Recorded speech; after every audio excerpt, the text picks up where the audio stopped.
Assalamualaikum warahmatullahi wabarakatuh. Salam Rahayu tanpa batas buat sahabat Banyu Wiguna terkasih dimanapun berada, baik yang ada di Jawa, luar Jawa, di Nusantara, dan dimanapun berada. Semoga Anda kita semua dalam keadaan rahayu tan kena owah.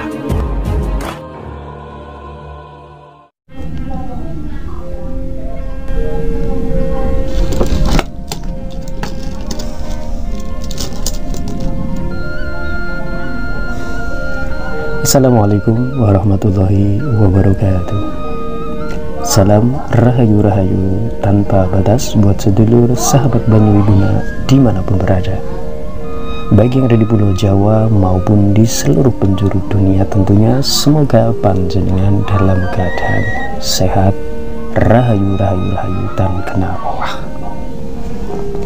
Sahabat Banyu Wiguna dimanapun berada, saya doain buat panjenengan semua ya, yang di Jawa, di seluruh penjuru dunia tentunya.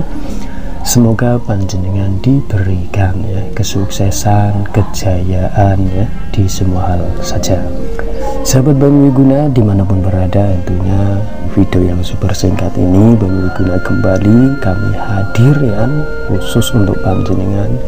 Dan pada kesempatan kali ini Banyu Wiguna kembali untuk panjenengan ya akan mengulas ya beberapa hal tentang ilmu Jawa tentunya, atau nasihat Jawa, bahwa di sekitar kita ya, dari saya sendiri banyak yang hadir ya menanyakan bahwa bagaimana ya Mas kok saya sudah berkeluarga sekian tahun, kemudian usaha saya juga tidak mengenal capek, mengenal lelah ya.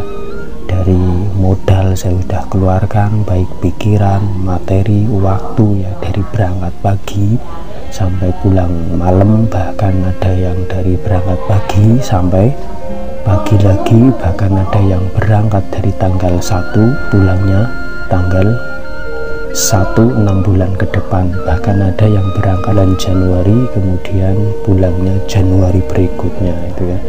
Namun untuk satu mimpi saja ya dikejar selama 1 tahun, bahkan ada yang berpuluh-puluh tahun, itu untuk menggenggam satu kesuksesan saja begitu sulitnya ya, yang sudah ditunggu begitu lama. Apa yang dimimpikan ternyata akhir cerita dalam 5 tahun ke depan raib atau semua diambil ya, atau sangat susah untuk meraih kesuksesannya. Sudah jauh dari keluarga, sudah jauh dari anak istri, jauh dari tetangga ya. Namun apa yang dikejar, apa yang menjadi mimpi ternyata hanya sebuah mimpi dan kesusahan untuk meraih kesuksesan atau kejayaan. Nah, Nyuwun sewu, pada kesempatan kali ini di video super singkat ini ya, kami ingin sedikit ya berbagi dengan panjenengan bahwa kita sebagai orang Jawa, kita akui saja bahwa kita hanya sebagai orang Jawa, yang tentu kita harus sadar diri bahwa kita adalah memiliki darah Jawa dan dilahirkan di bumi Jawa.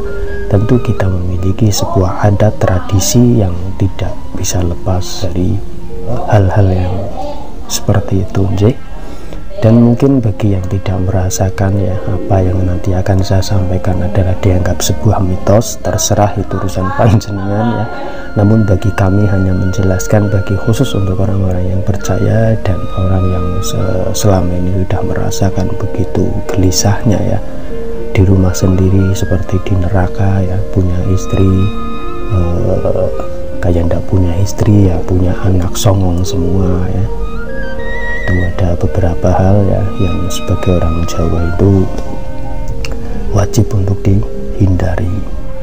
Dan bahkan ada yang datang atau hadir kemudian mereka curhat bahwa Mas, bahwa saya ketika di luar itu banyak ya yang menghormati saya, yang menyegani saya ya, banyak yang menghormati lah intinya ya, dan ditakuti gitu. Namun ketika setelah saya masuk di dalam rumah sendiri, bahwa istri saya jangankan menghormati ya, selalu wawe-wawe lah intinya ya, kemudian jangankan istri, anak ya, kemudian mertua dan sebagainya, dalam lingkup rumah ini saya tidak begitu dihormati ya. Namun di luar rumah banyak yang menghormati saya. tentu ada kesalahan dalam menata sebuah prinsip ya, tatanan konsep hidup ya. Selain itu juga dalam seni ya, ilmu Jawa itu sebenarnya jauh-jauhnya itu sudah diberikan, hanya kesalahannya adalah orang Jawa sendiri yang tidak mau menggali tentang sebuah pesan nasihat dari simbah-simbah kita dulu ya. Karena tidak dipungkiri bahwa orang Jawa itu tidak mengenal istilah kitab ya, yang tertulis di selembar kertas ya, yang ditulis dengan tinta, namun dalam orang Jawa mengenalnya adalah dari simbah memberikan sebuah nasihat ya, atau pesan dengan lidahnya yang diturunkan kepada keturunannya, yaitu anaknya. Kemudian anaknya juga memberi nasihat dengan lidahnya yang diturunkan ke anaknya dan sampai ke cucu-cucu dan turunan ke generasinya. Jadi tidak mengenal sebuah serat atau buku atau catatan ya. Namun dari beberapa tahun belakang ya, bahwa ada istilah sebuah buku primbon ya. Jadi alangkah beruntung bahwa orang Jawa ya, nasihat-nasihat Jawa itu dicatat dalam sebuah buku-buku naskah kuno yang dikemas ya di versi-versi yang begitu modern ya. Namun kalau dulu itu tidak mengenal yang namanya primbon sebenarnya, tapi karena takut apa sebuah nasihat ini nanti hilang, maka dicatat dalam sebuah buku primbon. Nah, pada kesempatan kali ini Banyu Wiguna ingin mengulas ya, kenapa kita ini di dalam rumah seperti di dalam neraka, dan setiap misi usaha kita tidak pernah mampu untuk menggenggam sebuah mimpi kita, padahal usaha kita ini sudah begitu besar ya, baik waktu dan sebagainya. Sahabat Banyu Wiguna dimanapun berada, mari kita ulas satu persatu yang menjadikan penyebab ya kita dijauhkan rezeki dan kita sulit untuk meraih satu mimpi saja, jangankan 1000 mimpi, satu mimpi saja kesusahan. Yang pertama adalah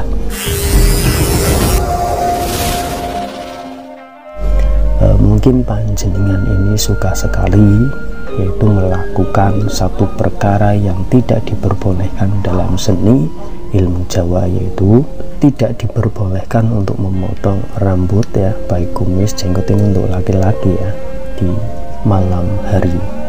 Dan untuk perempuan adalah dilarang keras ya untuk memotong alis ya atau rambut ya ketika pada malam hari. Ini juga bisa mempengaruhi ya, panjenengan dijauhkan dari jodoh atau disepelekan oleh orang-orang di sekitar panjenengan ya.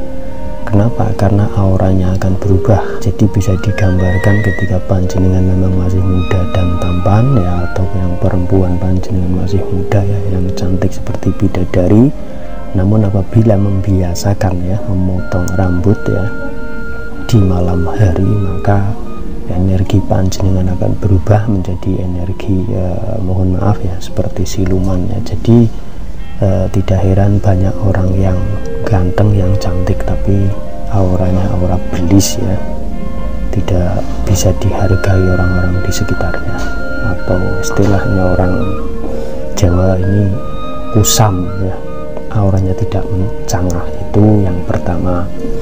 Kemudian yang kedua, bahwa pantangan sekali bagi orang Jawa ini membiasakan tidur di saat wayah asar itu dilarang, atau tidur ya antara menjelang maghrib ya. Ini sudah begitu kental di masyarakat. Sebagian wong-wong Jawa ini selalu menyampaikan ke anak cucunya jangan tidur di saat asar dan maghrib. Ini tidak diperbolehkan, bahkan agama juga menganjurkan tidak diperbolehkan ya, itu ada itu. Nah, kemudian yang dilarang sekali panjenengan ini melaksanakan mandi ya, di saat menjelang maghrib ya. Jadi saat maghrib panjenengan mandi ini tidak dianjurkan untuk mandi. Kenapa? Itu bisa menjauhkan jodoh panjenengan dan mempersulit tentang rezeki panjenengan. Kemudian yang berikutnya adalah yang tidak diperbolehkan adalah panjenengan jangan pernah sekali-kali memiliki tujuan. Sebagai contoh, panjenengan mau datang ke tempat saudara panjenengan yang jarak tempuhnya ini 1 kilo ya. Nah, dalam perjalanan baru separuhnya panjenengan ini balik kanan atau tidak meneruskan ke tempat tujuan panjenengan. Ini juga tidak diperbolehkan dalam ajaran Jawa ya, bahwa itu bisa membuat rezeki panjenengan ini terputus. Dan kemudian yang tidak diperbolehkan dalam adab Jawa ya, atau ajaran Jawa adalah jangan sekali-kali panjenengan ketika sudah istilahnya mememe pakaian gitu, terus sudah kering ini, sorenya diambil, kemudian pakaian yang sudah dijemur langsung dipakai, itu tidak boleh. Panjenengan mengambil baju yang sudah kering ya, ini kan sudah dicuci basah, kemudian dijemur ya. Setelah dijemur kemudian diambil langsung dipakai, ini tidak boleh. Ini juga dalam tradisi Jawa nih, adat Jawa itu juga sangat ya besar efeknya, itu kita akan dijauhkan tentang kaitan rezeki ataupun jodoh. Bahkan yang bisa parah adalah akan menjauhkan keharmonisan di dalam rumah itu sendiri ya, baik dengan orang tua, dengan istri, dengan anak ya, bahkan sangat fatal. Kemudian yang berikutnya adalah jangan sesekali panjenengan ini ketika di dapur membiasakan sisa makanan ditaruh di atas piring. Itu sebaiknya ketika memang panjenengan makan ya, ketika panjenengan makan ya, tidak habis maka sebaiknya langsung dibuang. Jangan makan kemudian ditaruh di meja dapur kemudian dibiarkan panjenengan pergi. Ini juga akan mempersulit, yaitu mempersulit setiap apa mimpi panjenengan ini tidak akan mudah untuk digapai ya, begitu sulit nantinya ya. Sahabat Banyu Wiguna dimanapun berada, itulah tadi ya penjelasan dari Banyu Wiguna, semoga bisa bermanfaat buat panjenengan semua, dan bagi yang percaya silakan, dan bagi yang tidak percaya anggap saja sebagai hiburan. Semua kita kembalikan kepada Tuhan Yang Maha Kuasa, hormati perbedaan dalam berpikir dan berkeyakinan, dan saya doain semoga panjenengan semua diberikan kesuksesan di semua hal saja. Dari Banyu Wiguna, mohon maaf apabila banyak kesalahan, karena semua ini adalah sebuah ilmu titen, mungkin ada benarnya dan ada tidaknya. Dari Banyu Wiguna, salam rahayu, rahayu, rahayu tanpa batas, wassalam.